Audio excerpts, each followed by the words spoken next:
Hi, I'm Chad with Move For Guitar.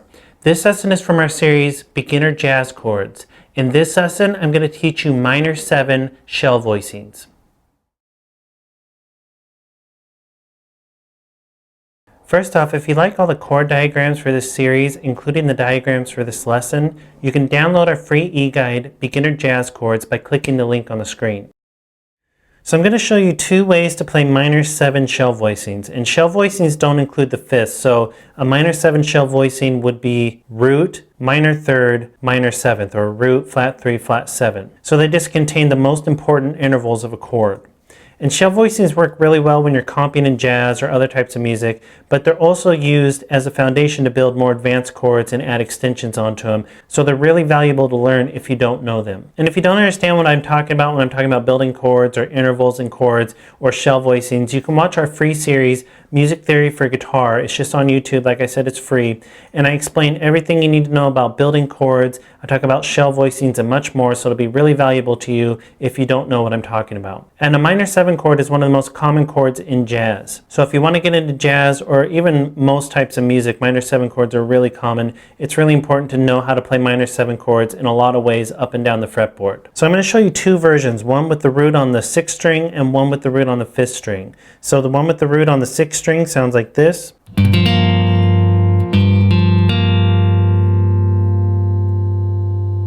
And this is a G minor 7 because the lowest note is my root and I'm holding a G note as the lowest note.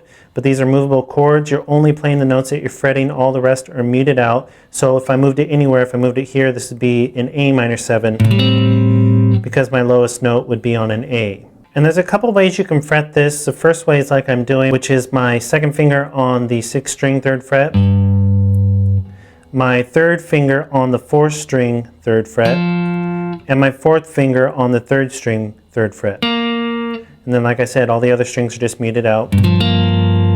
Or you could switch and use your 1st, 2nd, and 3rd fingers. So that'd be my 1st finger on the 6th string 3rd fret, my 2nd finger on the 4th string 3rd fret, and my 3rd finger on the 3rd string 3rd fret. And it really just depends if you're reaching for other notes and what type of extensions you're putting on them to what's going to be the most useful way to play this. I recommend learning it both ways, but the way I'm holding it right now is probably a little more common. And the way this chord is voiced is root, minor 7, minor 3rd, or root, flat 7, flat 3. The one with the 6th string root, which I'll play again so you can hear it, sounds like this.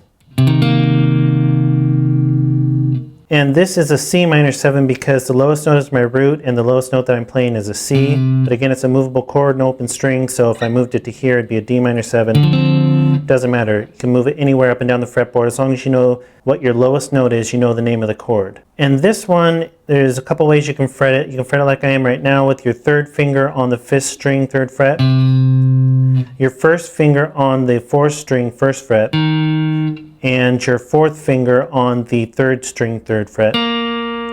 Or another really useful way to be able to fret it is with your 2nd finger on the 5th string 3rd fret, your 1st finger on the 4th string 1st fret, and your 3rd finger on the 3rd string 3rd fret.